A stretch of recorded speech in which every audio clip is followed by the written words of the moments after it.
नरेंद्र मोदी और इजरायल के PM Netanyahu दुनिया में ये ऐसे दो नेता हैं जिन्हें किसी ने एक बार छेड़ दिया तो फिर ये छोड़ते नहीं। पाकिस्तान ने पहलगाम करके पंगा लिया तो नरेंद्र मोदी ने पूरे पाकिस्तान में तबाही मचा दी। उधर ईरान ने नेतन्याहू से पंगा लिया तो पूरा ईरान 4 दिन से जल ही रहा है। 4 दिन से इजरायल ने ईरान को धुआं धुआं कर रखा है। बम पर बम गिर रहे हैं। जैसे गाजा को नेतन्याहू ने समतल कर दिया, वैसे ही ईरान का हाल नेतन्याहू कर देंगे ऐसा लग रहा है। लेकिन बम ईरान पर गिर रहे हैं, नसें पाकिस्तान की फट रही हैं। पाकिस्तान को लग रहा है कि कहीं अगला नंबर उसका तो नहीं है, क्योंकि एक तरफ नेतन्याहू ने पाकिस्तान के ठीक बगल में हाहाकार मचा रखा है, तो उधर नरेंद्र मोदी ने साइप्रस का दौरा करके पाकिस्तान के दोस्त तुर्की को घेर लिया है। पाकिस्तान और तुर्की मिलकर भारत के खिलाफ गेम कर रहे हैं, लेकिन नरेंद्र मोदी और नेतन्याहू ने इस गेम को ही पलट दिया है। सोचिए, इजरायल से पाकिस्तान 3000 किलोमीटर दूर है, फिर भी पाकिस्तान की हालत खराब हो रखी है।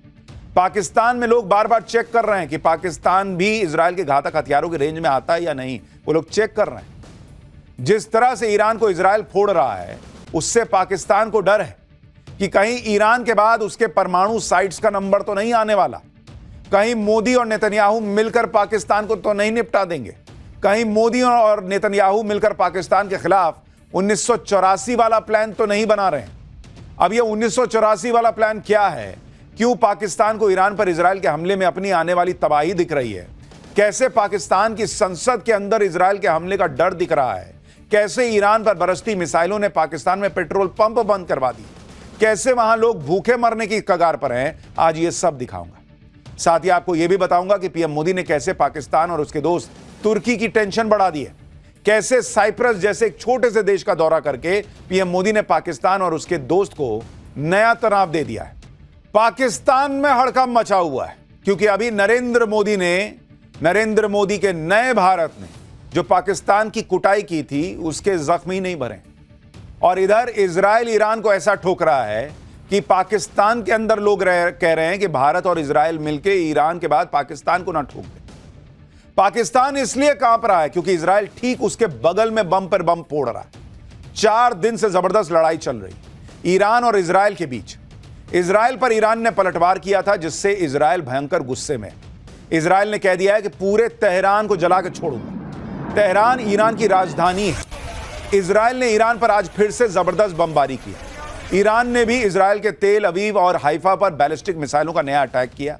इस जंग को 4 दिन हो रहे हैं और 4 दिन में इजरायल ने ईरान में जबरदस्त तबाही मचाई है। उसकी आप तस्वीरें देखिए। ईरान भी पलट के हमला कर रहा है, लेकिन जिस तरह से इजरायल फोड़ रहा है, ईरान के पास जवाब उस तरह का नहीं है। इजरायल के पास जबरदस्त एयर डिफेंस सिस्टम है और इसलिए उसे ज्यादा नुकसान नहीं हो रहा, जबकि ईरान बर्बाद होता चला जा रहा है। इजरायल की ताकत देखिए कि ईरान की राजधानी तेहरान के आसमान पर इजरायली एयरफोर्स का कब्जा हो चुका है। जब चाहे तब तेहरान पर इजरायल बम गिरा रहा है, जब मन कर रहा है। भाई, जैसे इंडिया नहीं जब उधर मन कर रहा था फोड़ दे रहा था, वैसे ही जहां तक मन कर रहा था इंडिया घुस के मार रहा था, वैसे ही अब इजरायल मार रहा है ईरान को। बात इतनी बढ़ चुकी है कि इजरायल ईरान के सुप्रीम लीडर अयतुल्लाह खामनेई को ही उड़ाने वाला था, खत्म कर देता। वो तो डोनाल्ड ट्रंप ने इजरायल को रोका कि अरे क्या कर रहे हो भाई, रुको जरा, सभी को मार दोगे क्या? यहां तक मामला पहुंच गया है। उधर इजरायल के पीएम नेतन्याहू का दावा है कि ईरान उनकी, यानी नेतन्याहू की और डोनाल्ड ट्रंप दोनों की हत्या करना चाहता था। नेतन्याहू का दावा है कि ईरान ने उनकी जान लेने के लिए ऐसी मिसाइल दागी थी जो उनके घर में बेडरूम विंडो तक पहुंच गई थी। यानी इजरायल कह रहा है कि यह हमको मारने वाला है, तो हम कैसे छोड़ देंगे जी? और वो सिर्फ ईरान को ही नहीं छोड़ने की बात कर रहा है कि भाई ईरान को नहीं छोड़ेंगे, वो पाकिस्तान को भी ठोक देगा। यह भी चर्चा हो रही है। जब नेतन्याहू कह रहे हैं कि ईरान उन्हें ही उड़ाना चाहता था, तो फिर इजरायल ने भी ईरान का खेल पूरा खत्म करने की ठान ली। भाई, कोई खुद थोड़े मरेगा कि तुम हमको मार दो, हम जो है विश्व शांति की बात करेंगे। और इजरायल के रास्ते में अब जो भी आने की कोशिश करेगा वो मारा जाएगा। पाकिस्तान इसीलिए डरा हुआ है क्योंकि उसने देखा है कि इजरायल हमास को ठोक चुका है, हिजबुल्लाह की बैंड बजा चुका है, और पाकिस्तान को भी एक वो रोग नेशन मानता है। हिंदी वाला रोग मानिए, अंग्रेजी वाला रोग मानिए, दोनों तो है ही है पाकिस्तान।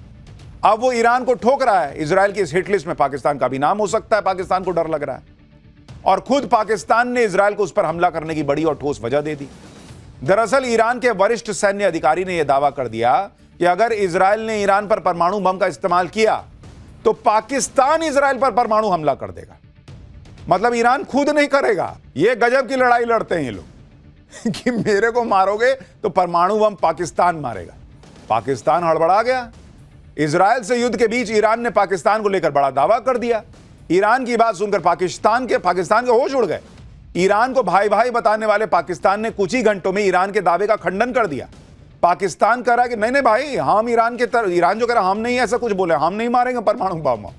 पाकिस्तान के रक्षा मंत्री ख्वाजा आसिफ ने कहा कि इस्लामाबाद ने इजराइल के खिलाफ परमाणु हमले की कोई बात की ही नहीं है।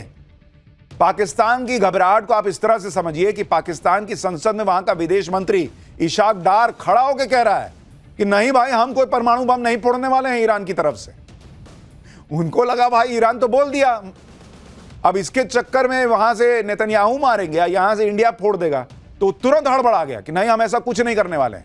सुनिए, पाकिस्तान का विदेश मंत्री संसद में खड़ा होकर कह रहा है कि हम ये सब कुछ नहीं करने वाले। ये पाकिस्तान का हाल है।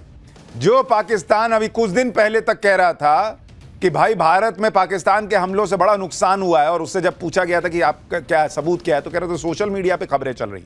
उसको तब सोशल मीडिया पे भरोसा था।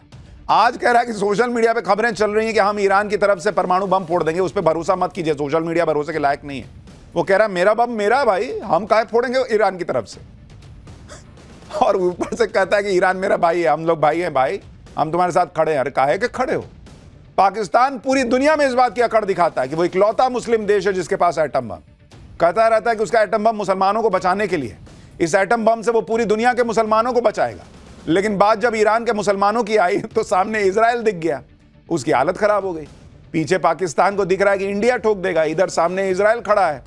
वो कह रहा है कि नहीं हमारे पास एटम बम है तो मेरे लिए ना है, हम थोड़ी इजराइल पे फोड़ने जा रहे हैं। पाकिस्तान खूब माहौल बना रहा था कि जैसे ईरान को इजराइल से वो ही बचा लेगा। पाकिस्तान के रक्षा मंत्री तो अपनी संसद में खड़े होकर ईरान को भाई बता रहे थे, कह रहे थे कि पाकिस्तान हर तरीके से ईरान का साथ देगा। जब साथ देने की बात ही आई तो पीछे से पलट के निकल लिए कि कहां, हम नहीं, तुम अपना लड़ो। पाकिस्तान वही वाला दोस्त है जो आपसे कहेगा कि भाई मैं तेरा भाई है, जहां बोलोगे वहां खड़ा हो, चलो लड़ने चलो, उधर मारा पीटी हो रही है तो यार जरा सा ना मम्मी बोली है सब्जी लेके आने, मैं लेके आता हूं, तुम बड़ो लड़ो, मैं आता हूं, वहीं मिलूंगा चौक पे। वो है पाकिस्तान। और वो क्या लड़ेगा? अभी तो वो खुद ठुका है भारत से, तो क्या ईरान से लड़ेगा? और उसको पता है कि भाई उधर से इजराइल इधर से भारत दोनों शुरू हो गए तो हम खत्म हो जाएंगे। पाकिस्तान सिर्फ बड़ी बड़ी बातें कर सकता है, लेकिन आप पाकिस्तान की हालत देखिए। ईरान 4 दिन से जल रहा है, वहां से लोग भाग रहे हैं, तो पाकिस्तान ने ईरान का बॉर्डर क्लोज कर दिया। ये देखें, दुनिया भर के मुसलमान देखें जो ये सोचते हैं कि पाकिस्तान एक इस्लामिक देश है तो मुसलमानों के लिए खड़ा होगा। भाई उसने ईरान का बॉर्डर क्लोज कर दिया कि मेरे तरफ मत आओ। पाकिस्तान से ईरान की करीब 900 किलोमीटर की बड़ी सीमा लगती है। पाकिस्तान को लग रहा है कि ईरान में इजराइल के बम फूट रहे हैं तो ईरान के लोग भागकर पाकिस्तान आ जाएंगे। सोचिए, जो पाकिस्तान ईरान के लिए इजराइल पर एटम बम चलाने की बातें कर रहा था, वो इतना डरपोक है कि ईरान के लोगों के लिए अपना बॉर्डर बंद करके बैठा है कि मेरे यहां मत आओ, मरना है तो उधर मरो। ये दुनिया भर के मुसलमान देखें पाकिस्तान की सच्चाई। जो जब चाइना से पैसा लेना होता है तो शिनजियांग में जब मुसलमानों पर अत्याचार होता है, उइगर मुसलमानों पे, तो चुप बैठ जाता है कि मारो ना यार, हमको क्या, हमको पैसा दे दो, तुम कर्जा दे दो, मेरे भीख वाले कटोरे में पैसा डाल दो। अब जब ईरान को मार रहा है इजराइल तो अपना बॉर्डर सील कर दिया। यह है पाकिस्तान की सच्चाई जो दुनिया भर के मुसलमानों को देखनी चाहिए। हमारे यहां कुछ हैं जिनका दिल धड़कता है शायद उधर के लिए, कुछ ही होंगे, लेकिन उनको भी देखना चाहिए पाकिस्तान का सच क्या है। पाकिस्तान ऐसा इसलिए कर रहा है क्योंकि उसे पता है कि इजराइल अगर ईरान को ठोक सकता है तो पाकिस्तान को ठोकने में देरी नहीं लगाएगा। पाकिस्तान को अब अपने एटम बम का डर सता रहा है कि जिन एटम बम के दम पर पाकिस्तान फूलता है वो एटम बम कहीं इजराइल के टारगेट पर तो नहीं है, क्योंकि इजराइल बहुत पहले से कहता रहा है कि ईरान के साथ साथ पाकिस्तान भी दुनिया के लिए बड़ा खतरा है। इजराइल के प्रधानमंत्री नेतन्याहू का एक पुराना बयान सुनिए। वो बहुत सालों से कह रहे हैं कि ईरान नंबर 1, पाकिस्तान नंबर 2, दोनों बर्बाद देश हैं, दोनों को खत्म कर देना चाहिए। So the greatest mission that we have is to prevent a militant Islamic regime from meeting up with nuclear weapons or from nuclear weapons meeting up with a militant Islamic regime. The first is called Iran, the second is called Pakistan.